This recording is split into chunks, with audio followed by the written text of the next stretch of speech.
Hello students, welcome to target to learn. कैसे हो आप लोग सभी? होप आप सब ठीक होंगे। स्टूडेंट्स, जैसे कि आप सब जानते हैं कि हमने ज्योग्राफी की लेक्चर सीरीज़ स्टार्ट की हुई है। इसमें हम अब तक सोलर सिस्टम मींस सौर मंडल का टॉपिक पढ़ चुके हैं और उसके प्रीवियस ईयर्स एग्ज़ाम्स में आए हुए मल्टीपल चॉइस क्वेश्चंस को भी सॉल्व कर चुके हैं। अगर आप लोगों ने अभी तक वो लेक्चर्स नहीं देखे हैं तो ऊपर आई बटन पर क्लिक करके वो लेक्चर्स भी आप देख सकते हैं। अगर आप लोगों ने अभी तक चैनल टारगेट टू लर्न को सब्सक्राइब नहीं किया है तो सब्सक्राइब कर लीजिए और बेल आइकन को प्रेस कर लीजिए, जिससे आपको लेटेस्ट वीडियोस की नोटिफिकेशंस मिलती रहें। So students, without wasting our time we are going to start today's topic which is latitude and longitude means अक्षांश और देशांतर। स्टूडेंट्स, अक्षांश और देशांतर रेखाएं अर्थ पर एक्चुअल में नहीं हैं, ये काल्पनिक रेखाएं हैं मींस इमेजिनरी लाइंस हैं जो कि ग्लोब पर खींची गई हैं। तो सबसे पहले हम स्टडी करते हैं कि ग्लोब क्या होता है। ग्लोब पृथ्वी का वह प्रतिरूप मींस मॉडल है जो पृथ्वी के स्वरूप को लघु रूप मींस छोटे रूप में प्रदर्शित करता है। नेक्स्ट पॉइंट इज, इसके द्वारा पृथ्वी की सही आकृति को दर्शाने के साथ साथ स्थल और जलीय भागों की स्थिति को भी दर्शाया जाता है। इट मीन्स ग्लोब से कंट्रीज़ एंड ओशियंस एक्सेट्रा की पोजीशनिंग की जाती है। अब वो पोजीशनिंग कैसे की जाती है उसके लिए चलते हैं नेक्स्ट पॉइंट पर। पृथ्वी पर किसी वस्तु की अवस्थिति ग्लोब पर काल्पनिक रेखाओं से ज्ञात की जाती है, जो है अक्षांश रेखाएं और देशांतर रेखाएं। ये आप सबको याद रखना है कि इस लेक्चर में हम जो भी रेखाएं पढ़ेंगे, फॉर एग्जांपल अक्षांश रेखा, देशांतर रेखा, कर्क रेखा, भूमध्य रेखा एक्सेट्रा, ये सब रेखाएं काल्पनिक हैं जो कंट्रीज़ एंड ओशियंस एक्सेट्रा की पोजीशनिंग के लिए ग्लोब पर खींची गई हैं। ये रेखाएं अर्थ पर रियल में एग्जिस्ट नहीं करती हैं, ये सब रेखाएं स्टडी पर्पस के लिए ग्लोब पर खींची गई हैं। फॉर एग्जांपल हमें देखना है कि वर्ल्ड में इंडिया कहाँ पर है, तो हमें देखना होगा कि इंडिया कितने अक्षांश और कितने देशांतर पर स्थित है, तो उसके अकॉर्डिंग हम लोकेट कर सकते हैं इंडिया को वर्ल्ड मैप में या ग्लोब पर। अब हम स्टडी करते हैं अक्षांश को। पृथ्वी के केंद्र से भूपृष्ठ पर भूमध्य रेखा के उत्तर और दक्षिण में किसी भी बिंदु की कोणीय स्थिति जो अंशों, मिनटों और सेकंडों में व्यक्त की जाती है अक्षांश कहलाती है। तो अक्षांश क्या हुए? कोई भी स्थान पृथ्वी के केंद्र से जितने डिग्री का कोण बना रहा होगा वो उतने अक्षांश पर स्थित होगा। अब देखते हैं अक्षांश रेखाएं क्या होती हैं। अक्षांश रेखाएं जिन्हें लैटिट्यूड लाइंस कहा जाता है, वे काल्पनिक रेखाएं हैं जो एक ही अक्षांश को मिलाती हुई मानचित्र या ग्लोब पर खींची जाती हैं। मीन्स अगर ग्लोब पर same degree for example 60 degree के सब पॉइंट्स को मिलाते हैं तो 60 डिग्री अक्षांश रेखा ग्लोब पर बन जाएगी। नेक्स्ट पॉइंट इज, अक्षांश भूमध्य रेखा से ध्रुव तक अनेक वृत्तों मींस सर्कल्स का निर्माण करते हैं। बिकॉज अर्थ जो है वो राउंड या इलिप्टिकल शेप में है मींस अंडाकार है, तो इस पर जब सेम डिग्री वाले अक्षांशों को मिलाया जाता है तो जो लाइंस या अक्षांश रेखाएं बनती हैं वो स्ट्रेट ना होकर के सर्कल की फॉर्म में होती हैं। नेक्स्ट पॉइंट इज, यह वृत्त भूमध्य रेखा से ध्रुवों की ओर छोटे होते जाते हैं। बिकॉज अर्थ की शेप इलिप्टिकल है, इसलिए ध्रुवों की ओर जाने पर सर्कल छोटे होते जाते हैं और ध्रुव पे सिर्फ एक डॉट रह जाता है। अब हम पढ़ते हैं भूमध्य रेखा मींस इक्वेटर को। 0 डिग्री की अक्षांश रेखा भूमध्य रेखा कहलाती है। नेक्स्ट पॉइंट इज, यह पृथ्वी के केंद्र से गुजरती है और पृथ्वी को 2 बराबर भागों में बांटती है। जैसा कि नाम से ही पता चलता है, भूमध्य रेखा मींस पृथ्वी के बीच में जो रेखा है, इसे विषुवत रेखा या विषुवत वृत्त भी कहते हैं। भूमध्य रेखा पर दिन और रात बराबर होते हैं। भूमध्य रेखा के उत्तर और दक्षिण दिशा में 1-1 डिग्री के अंतराल में 90-90 अक्षांश रेखाएं खींची होती हैं। मींस 90 अक्षांश रेखाएं उत्तर में और 90 ही नीचे दक्षिण में, और ध्रुव पर 90 डिग्री अक्षांश की स्थिति होती है। मींस उत्तर में 90 डिग्री अक्षांश पर उत्तरी ध्रुव और दक्षिण में 90 डिग्री अक्षांश पर दक्षिणी ध्रुव होता है। नेक्स्ट पॉइंट इज, भूमध्य रेखा के उत्तर में 0 डिग्री से 90 डिग्री मीन्स उत्तरी ध्रुव तक उत्तरी गोलार्ध कहलाता है, और दक्षिण में 0 डिग्री से 90 डिग्री दक्षिणी ध्रुव तक दक्षिणी गोलार्ध कहलाता है। Now we are going to study some facts which are very important from the examination point of view. Exams में अक्सर पूछा जाता है कि कुल अक्षांश कितने हैं, तो आंसर होगा 90 + 90 + 1 मीन्स टोटल 181। अब यहाँ 90 + 90 + 1 क्यों किया है? क्योंकि 90 अक्षांश 1 डिग्री से 90 डिग्री उत्तरी गोलार्ध के हो गए। सिमिलरली 90 अक्षांश 1 डिग्री से 90 डिग्री दक्षिणी गोलार्ध के हो गए, और जो एक लिखा है वो है 0 डिग्री भूमध्य रेखा का एक अक्षांश। सो टोटल अक्षांश कितने हुए? 181। नेक्स्ट पॉइंट इज कुल अक्षांश रेखाएं कितनी हैं? अब ये पॉइंट हम पीछे पढ़ चुके हैं कि उत्तरी और दक्षिणी दोनों गोलार्धों में 90-90 डिग्री पर ध्रुव हैं, वहाँ रेखा न होकर के डॉट है। तो कुल अक्षांश रेखाएं कितनी होंगी? यहाँ हम 90 की जगह लिखेंगे 89, तो 89 + 89 + 1 = 179 अक्षांश रेखाएं होंगी। इसे हम ऐसे भी काउंट कर सकते हैं कि कुल अक्षांश है 181, अभी हमने पीछे काउंट किया, इसमें से हम 2 माइनस कर देते हैं बिकॉज 2 ध्रुव होते हैं, तो 181 - 2 = 179 अक्षांश रेखाएं। Now the next point is दो अक्षांशों के बीच की दूरी 111 किलोमीटर होती है, जो भूमध्य रेखा से ध्रुव तक कम होती जाती है। बिकॉज अर्थ की शेप इलिप्टिकल है, ये बीच में से उभरी हुई है और किनारों से चपटी है, इसलिए भूमध्य रेखा से ध्रुव तक जाने पर दो अक्षांशों के बीच की दूरी कम होती जाती है। नेक्स्ट पॉइंट इज भूमध्य रेखा से ध्रुव की ओर जाने पर इन अक्षांशों में दिन और रात की अवधि में भी अंतर होता जाता है। अक्षांश बढ़ने पर दिन की अवधि बढ़ती है।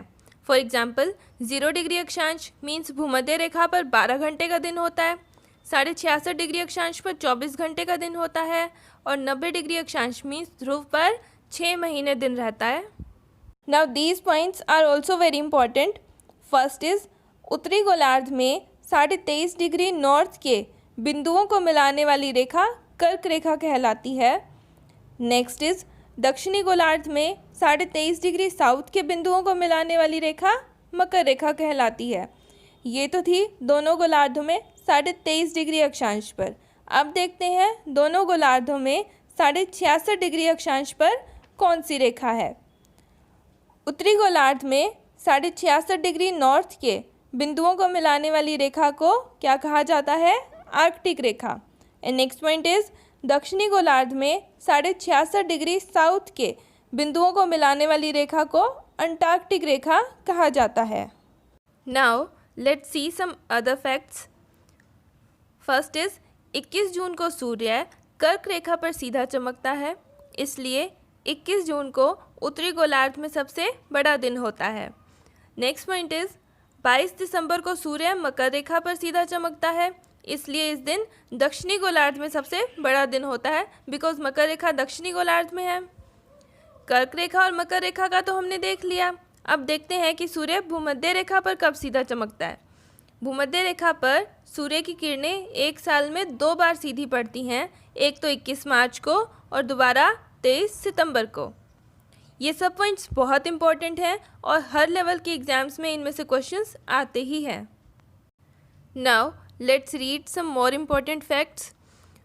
फर्स्ट इज अफ्रीका एक ऐसा महाद्वीप है जिससे कर्क रेखा, मकर रेखा और भूमध्य रेखा ये तीनों रेखाएं गुजरती हैं। ये मोस्टली एग्जाम्स में पूछा जाता है कि कौन सा महाद्वीप है जिससे कर्क रेखा, मकर रेखा और भूमध्य रेखा तीनों रेखाएं गुजरती हैं, तो आंसर होगा अफ्रीका। कर्क रेखा, मकर रेखा और भूमध्य रेखा किन किन राज्यों से गुजरती है, ये क्वेश्चन भी अक्सर एग्जाम्स में पूछे जाते हैं। इन सब को हम ट्रिक्स की हेल्प से याद करेंगे इसी लेक्चर में, तो लेक्चर को पूरा देखिएगा। अगर आप लोगों ने अभी तक चैनल को सब्सक्राइब नहीं किया है तो सब्सक्राइब कर लीजिए और बेल आइकन को प्रेस कर लीजिए सो दैट इस तरह के लेक्चर्स की नोटिफिकेशन आप लोगों को मिलती रहे। Now the next points are Africa की कांगो नदी भूमध्य रेखा को 2 बार काटती है एंड अफ्रीका की लिम्पोपो नदी मकर रेखा को 2 बार काटती है। एग्जामिनेशन पॉइंट ऑफ व्यू से ये दोनों पॉइंट्स भी बहुत इंपॉर्टेंट हैं, इसलिए इन्हें भी याद रखना है। स्टूडेंट्स, अक्षांश और अक्षांश रेखाओं मीन्स लैटिट्यूड लाइंस के बारे में हम अच्छे से स्टडी कर चुके हैं। अब हम स्टडी करने वाले हैं देशांतर और देशांतर रेखाओं मीन्स लॉन्गिट्यूड लाइंस को। तो सबसे पहले देखते हैं कि देशांतर मीन्स लॉन्गिट्यूड होता क्या है। किसी भी स्थान की कोणीय दूरी जो प्रधान या म्योतर या 0 डिग्री देशांतर या ग्रीनविच के पूर्व और पश्चिम में होती है देशांतर कहलाती है। अक्षांश में हमने पढ़ा था कि 0 डिग्री अक्षांश मीन्स भूमध्य रेखा से उत्तर और दक्षिण में किसी स्थान की कोणीय दूरी अक्षांश कहलाती है, और देशांतर रेखा क्या होती है? 0 डिग्री देशांतर मीन्स ग्रीनविच या प्रधान या म्योतर से पूर्व और पश्चिम में किसी स्थान की कोणीय दूरी देशांतर कहलाती है। नेक्स्ट पॉइंट इज देशांतर रेखाएं वह रेखाएं हैं जो उत्तरी और दक्षिणी ध्रुव को मिलाकर खींची जाती हैं, मीन्स लंबाई में होती हैं। आप ऐसे याद रख सकते हैं कि अक्षांश रेखाएं मीन्स लैटिट्यूड लाइंस लेटी हुई होती हैं और देशांतर रेखाएं मीन्स लॉन्गिट्यूड लाइंस लंबी होती हैं। नेक्स्ट पॉइंट इज इंग्लैंड में ग्रीनविच नामक स्थान से गुजरने वाली रेखा 0 डिग्री देशांतर रेखा कहलाती है। इसे ग्रीनविच रेखा भी कहते हैं। नेक्स्ट इज ग्रीनविच रेखा के पूर्व में 180 डिग्री देशांतर तक को पूर्वी गोलार्ध कहते हैं और पश्चिम में 180 डिग्री देशांतर तक को पश्चिमी गोलार्ध कहते हैं। नेक्स्ट पॉइंट इज पृथ्वी की आकृति गोलाकार है, इसलिए इसे 360 डिग्री में विभाजित किया जाता है। नेक्स्ट इज देशांतर रेखाएं कुल 360 होती हैं क्योंकि पृथ्वी को 360 डिग्री में विभाजित किया जाता है। टोटल अक्षांश कितने पढ़े थे हमने? 181। टोटल अक्षांश रेखाएं कितनी पढ़ी हमने? 179। और टोटल देशांतर रेखाएं कितनी हो गई? 360। Now the next point is दो देशांतरों के बीच की भूमध्य रेखा पर दूरी 111.32 किलोमीटर है, जो ध्रुव की ओर कम होती जाती है। 45 डिग्री अक्षांश पर यह दूरी लगभग 79 किलोमीटर और ध्रुव पर 0 किलोमीटर होती है। इट मीन्स भूमध्य रेखा मीन्स 0 डिग्री अक्षांश पर दो देशांतरों के बीच की दूरी होती है 111.32 किलोमीटर। 45 डिग्री अक्षांश पर कितनी होती है? Approximately 79 kilometre. और ध्रुवों पर मीन्स 90 डिग्री अक्षांश पर कितनी होती है? 0 किलोमीटर। इट मीन्स ध्रुवों पर देशांतर रेखाएं मिल जाती हैं, इनमें कोई गैप नहीं रहता। नेक्स्ट पॉइंट इज देशांतर रेखाएं समानांतर नहीं होती हैं।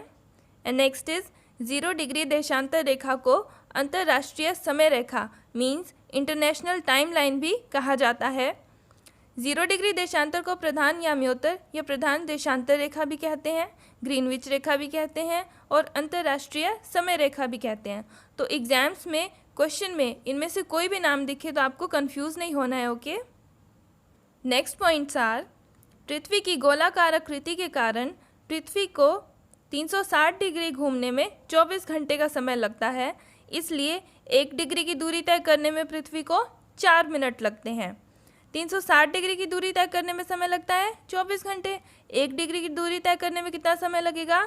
24 डिवाइडेड बाय 360 घंटे।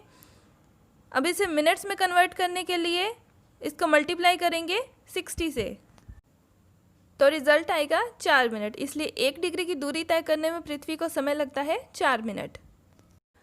अब कुछ इंपॉर्टेंट फैक्ट्स देख लेते हैं। फर्स्ट इज पृथ्वी के पश्चिम से पूर्व की ओर घूमने के कारण पूर्व का समय आगे रहता है और पश्चिम का समय पीछे रहता है, इसलिए पृथ्वी के सभी स्थानों पर अलग अलग अक्षांशों में समय अलग अलग होता है। नेक्स्ट इज ग्रीनविच से मीन्स 0 डिग्री देशांतर रेखा से पूर्व के स्थानों का समय ग्रीनविच समय से आगे होता है और ग्रीनविच से पश्चिम के स्थानों का समय ग्रीनविच समय से पीछे होता है। ये पॉइंट्स आपको याद रखने ही हैं बिकॉज एग्जाम्स में जो न्यूमेरिकल्स आते हैं उनको सॉल्व करने में ये पॉइंट्स बहुत हेल्प करते हैं। चलिए अब स्टडी करते हैं डिटर्मिनेशन ऑफ टाइम। एग्जाम्स में इस टाइप के क्वेश्चंस बहुत आते हैं, तो आपको ये अच्छे से समझना है। Question is New York 74 degree west में क्या समय होगा जबकि ग्रीनविच में दोपहर के 12 बजे हैं। चलिए अब इसका सॉल्यूशन देखते हैं। ये हमने पढ़ा ही था कि 1 डिग्री देशांतर पर 4 मिनट का अंतर होता है, इसलिए 74 डिग्री देशांतर पर कितना हो जाएगा, 4 × 74 = 296 मिनट्स। ये तो है मिनट में, अब इसे घंटे में कन्वर्ट करना है तो डिवाइड करेंगे इसे 60 से, तो कितना हो जाएगा 296 / 60 which is equal to 4 hours 56 minute, 4 घंटे 56 मिनट। अब क्योंकि न्यूयॉर्क पश्चिम में है, हमने पढ़ा है अभी कि ग्रीनविच से पश्चिम के स्थानों का समय ग्रीनविच समय से पीछे होता है, इसलिए न्यूयॉर्क का समय निकालने के लिए हमें ग्रीनविच के टाइम में से 4 घंटे 56 मिनट माइनस करना होगा। तो ग्रीनविच में दोपहर के 12 बजे हैं, ऐसा क्वेश्चन में दिया गया है, इसलिए न्यूयॉर्क का टाइम हो जाएगा 12 - 4 घंटे 56 मिनट, तो हमें मिलेगा 7:04 सुबह के। तो अब इसका फॉर्मूला देख लेते हैं। 4 × डिग्री / 60 = आवर्स। ऊपर हमने इसी फॉर्मूला से ही अपना क्वेश्चन सॉल्व किया है। क्वेश्चन में दी हुई वैल्यूज़ को इसमें पुट करना है और जो टाइम हमारे पास आएगा उसको ग्रीनविच टाइम से प्लस या माइनस करना है। ये डिपेंड करता है कि जो लोकेशन हमें दी हुई है वो ग्रीनविच के पूर्व में है या पश्चिम में। अगर पूर्व में है तो ग्रीनविच के टाइम में वो वैल्यू ऐड करेंगे और अगर पश्चिम में है तो सब्ट्रैक्ट करेंगे। Now we are going to study about international date line, जिसे अंतर्राष्ट्रीय तिथि रेखा कहा जाता है। ये हम पहले पढ़ चुके हैं कि 1 डिग्री देशांतर पर समय में 4 मिनट का अंतर आ जाता है, तो 15 डिग्री देशांतर पर कितना टाइम डिफरेंस आ जाएगा, 15 × 4 which is equal to 60 minutes means 1 hour। So the first point is 15 degree देशांतर पर समय में 1 घंटे का अंतर आ जाता है। अकॉर्डिंग टू दिस 90 डिग्री देशांतर पर 6 घंटे का अंतर आ जाता है। देन 180 डिग्री देशांतर पर 12 घंटे का और 360 डिग्री देशांतर पर 24 घंटे मीन्स 1 दिन का अंतर आ जाता है। नेक्स्ट पॉइंट इज, इस समस्या के समाधान के लिए पृथ्वी के स्थल खंडों को छोड़ते हुए पृथ्वी पर 180 डिग्री देशांतर एक काल्पनिक रेखा निर्धारित की गई है। इसे अंतर्राष्ट्रीय तिथि रेखा मीन्स इंटरनेशनल डेट लाइन कहते हैं। तो अंतर्राष्ट्रीय तिथि रेखा है 180 डिग्री देशांतर रेखा और अंतर्राष्ट्रीय समय रेखा क्या पढ़ी थी हमने अभी थोड़ी देर पहले, 0 डिग्री देशांतर रेखा। नेक्स्ट पॉइंट इज, इस रेखा को पार करते समय मीन्स 180 डिग्री देशांतर को पार करते समय एक दिन घटा या बढ़ा दिया जाता है। अब दिन घटाना है या बढ़ाना है ये कैसे पता चलेगा, चलिए देखते हैं नेक्स्ट पॉइंट में। यदि कोई जलयान इससे पश्चिम की ओर यात्रा करता है तो वह एक दिन छोड़ देता है। फॉर एग्जाम्पल, यदि वह सोमवार को इस देशांतर को पार करेगा तो अगला दिन मंगलवार न होकर बुधवार होगा। अनदर एग्जाम्पल इज, यदि कोई जलयान 5 जनवरी को इस रेखा को पार करता है तो अगला दिन 6 जनवरी न मानकर 7 जनवरी मानेगा। नेक्स्ट पॉइंट इज, इसके अतिरिक्त यदि कोई जलयान इससे पूर्व की ओर यात्रा कर रहा है तो जिस दिन वह इस रेखा को पार करेगा वह दिन दोबारा गिना जाएगा। फॉर एग्जाम्पल, यदि उसने सोमवार को इस रेखा को पार किया है तो अगला दिन भी सोमवार ही मानेगा न कि मंगलवार। अनदर एग्जाम्पल इज, यदि उसने यह रेखा 8 जनवरी को पार की है तो अगला दिन 8 जनवरी ही मानेगा। चलिए अब इंटरनेशनल डेट लाइन के कुछ और इम्पोर्टेंट पॉइंट्स देखते हैं। फर्स्ट पॉइंट इज, अंतर्राष्ट्रीय तिथि रेखा बिल्कुल सीधी रेखा नहीं है। कुछ देशों के समय को समान रखने के लिए इसे अपने स्थान से 4 बार मोड़ा गया है। नेक्स्ट पॉइंट इज, यह बेरिंग स्ट्रेट व प्रशांत महासागर से होकर गुजरती है। बेरिंग स्ट्रेट का मीनिंग है बेरिंग जल संधि या बेरिंग जल डमरू मध्य भी कहा जाता है। ये क्वेश्चन अक्सर एग्जाम में पूछा जाता है कि अंतर्राष्ट्रीय तिथि रेखा किस जल संधि से होकर गुजरती है, तो आंसर होगा बेरिंग जल संधि से। नेक्स्ट पॉइंट इज, इसे फिजी, समाओ, गिलबर्ट आदि द्वीपों पर पूर्व या पश्चिम में खिसकाया गया है जिससे यह भूस्थल एक ही तिथि का पालन कर सकें। ये हर एक पॉइंट जो हम इस लेक्चर में डिस्कस कर रहे हैं ये सब बहुत इंपॉर्टेंट हैं और हर कॉम्पिटिटिव एग्जाम में इन्हीं में से क्वेश्चंस पूछे जाते हैं। Now let's study about local time and standard time, जिसे स्थानीय समय और प्रामाणिक समय कहा जाता है। सबसे पहले हम देखते हैं कि स्थानीय समय क्या होता है। फर्स्ट पॉइंट इज पृथ्वी पर किसी स्थान विशेष का सूर्य की स्थिति से परिकलित समय स्थानीय समय कहलाता है।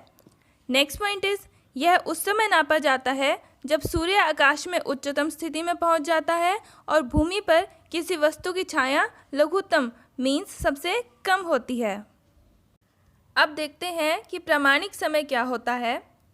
किसी देश के मध्य से गुजरने वाली देशांतर रेखा से लिया गया समय उस देश का प्रामाणिक समय मीन्स स्टैंडर्ड टाइम होता है, जो पूरे देश के लिए एक समान होता है। Now this point is very important. Bharat का प्रामाणिक समय 82.5 डिग्री पूर्वी देशांतर रेखा से लिया जाता है। यह रेखा इलाहाबाद के नैनी नामक स्थान से गुजरती है। नेक्स्ट पॉइंट इज़ प्रत्येक देश की अपनी एक प्रामाणिक देशांतर रेखा है जिससे उस देश का प्रामाणिक समय लिया जाता है। जैसे अभी हमने इंडिया का देखा 82.5 डिग्री पूर्वी देशांतर, वैसे ही।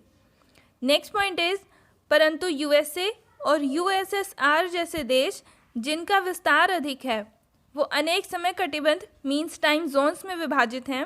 फॉर एग्जांपल यूएसए में 5 और यूएसएसआर में 11 टाइम जोन्स हैं। ये तो हमने पढ़ा local time and standard time के बारे में। एग्जाम्स में अक्सर कुछ क्वेश्चंस इस टाइप के भी आते हैं कि भूमध्य रेखा विश्व के किन राज्यों से गुजरती है, कर्क रेखा कहाँ से गुजरती है। 4 मेन रेखाएं जिनसे इस टाइप के क्वेश्चंस आते हैं वो हैं भूमध्य रेखा, कर्क रेखा, मकर रेखा और ग्रीनविच रेखा। 1 बाय 1 हम इन चारों को स्टडी करेंगे। सबसे पहले हम देखते हैं कि भूमध्य रेखा मीन्स इक्वेटर किन किन राज्यों से होकर गुजरती है। सबसे पहले दक्षिणी अमेरिका में से ये गुजरती है इक्वेडोर, कोलंबिया और ब्राज़ील में से। इन तीनों को याद रखने की ट्रिक है एक लंबा बाज, एक से बना इक्वेडोर, लंबा से बना कोलंबिया एंड बाद से बना ब्राज़ील। ऐसे ट्रिक से ये सब नाम याद रखने में आपको हेल्प मिलेगी। दक्षिणी अमेरिका के बाद ये एंटर करती है अफ्रीका में। अफ्रीका में ये इन राज्यों से होकर गुजरती है साओ टोम एवं प्रिंसिपे, गैबोन, कांगो गणराज्य, युगांडा, केन्या और सोमालिया में से। इनको याद रखने की ट्रिक है सो गया काका गाड़ के सोना। यहाँ सो से बना साओ टोम एवं प्रिंसिपे, गया के गे से बना गैबोन, काका के का से बना कांगो, अगेन का से बना कांगो गणराज्य, गाड़ से बना युगांडा, के से बना केन्या, सोना के सो से बना सोमालिया। उसके बाद भूमध्य रेखा एंटर कर जाती है हिंद महासागर में। हिंद महासागर में यह गुजरती है मालदीव, इंडोनेशिया और किरीबाती से। इसे याद रखने की ट्रिक है दिया और बाती खत्म। दिया से बना मालदीव, बाती से बना किरीबाती और खत्म मीन्स एंड से बना इंडोनेशिया। इस तरह से आप भूमध्य रेखा जिन राज्यों से गुजरती है उन्हें इजीली याद रख पाएंगे। अब देखते हैं कि कर्क रेखा जिसे ट्रॉपिक ऑफ कैंसर कहा जाता है वह किन राज्यों से होकर गुजरती है। कर्क रेखा सबसे पहले गुजरती है हवाई द्वीप से जो कि प्रशांत महासागर में है, फिर मैक्सिको और बहामास से होकर गुजरती है। इसे याद रखने की ट्रिक है हवा से मैक्सिको बह गया। हवा से बना हवाई द्वीप, मैक्सिको एज इट इज़ और बह गया, बह से बना बहामास। इसके बाद कर्क रेखा एंटर करती है अफ्रीका में। अफ्रीका के किन किन देशों से होकर गुजरती है वो हैं पश्चिमी सहारा, मारितानिया, माली, अल्जीरिया, नाइजर, लीबिया, मिस्र और चाड। इन्हें याद रखने की ट्रिक है पश्चिमी सहारा में मारिया ने माली के ज़रिए नाई से ली मीठी चाट। पश्चिमी सहारा तो एज इट इज़ ही है, मारिया से बना मारितानिया, माली भी एज इट इज़ ही है, ज़रिए से बना अल्जीरिया, नाई से बना नाइजर, ली से बना लीबिया, मीठी के मी से बना मिस्र और चाट से बना चाड। अफ्रीका के बाद कर्क रेखा एंटर करती है एशिया में। एशिया के जिन देशों से होकर गुजरती है उनके नाम हैं Myanmar, Oman, Bangladesh, Bharat, Saudi Arab, चीन, यूएई और ताइवान। इन्हें याद रखने की ट्रिक है मॉब इज़ क्यूट। एम से बना म्यांमार, ओ से बना ओमान, बी से बांग्लादेश, आई से बना इंडिया यानी भारत, एस से बना सऊदी अरब, सी से बना चीन चाइना, यू से यूएई और टी से बना ताइवान। इसमें ई का कोई यूज़ नहीं होगा, ये सेंटेंस को कंप्लीट करने के लिए लिखा है। अब पढ़ते हैं कि मकर रेखा जिसे ट्रॉपिक ऑफ कैप्रिकॉर्न कहा जाता है वो किन किन राज्यों से होकर गुजरती है।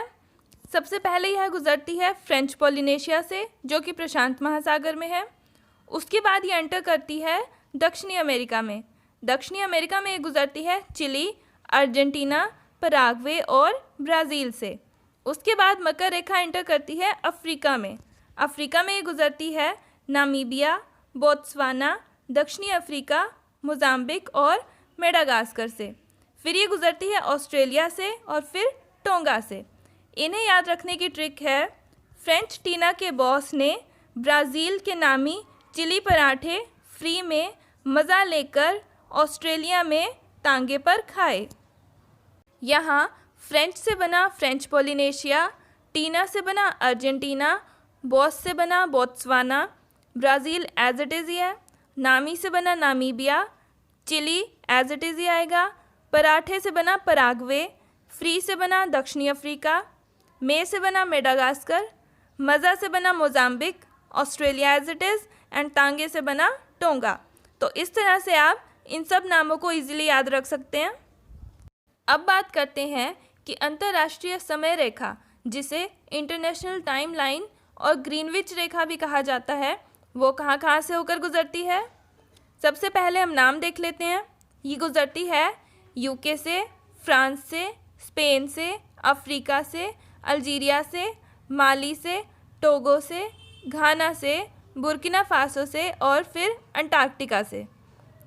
इसे याद रखने की ट्रिक है यूके के माली ने फ्रांस और स्पेन से फ्री में लेकर जीरा और टोगो घास अंटार्कटिका में बुरक दी।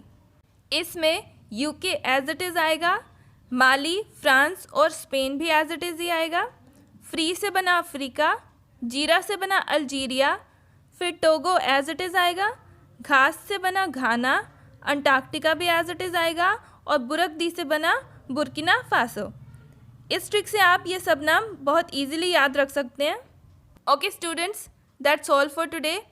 आज हमने पढ़ा है ज्योग्राफी का टॉपिक अक्षांश और देशांतर मींस लैटिट्यूड एंड लॉन्गिट्यूड, जो कि हमने बहुत अच्छे से कंप्लीट कर लिया है। मैंने एग्जामिनेशन पॉइंट ऑफ व्यू से इस टॉपिक के मैक्सिमम इम्पॉर्टेंट पॉइंट्स को इंक्लूड किया है। आज हमने इस लेक्चर में अक्षांश और देशांतर के कंसेप्ट को समझा है।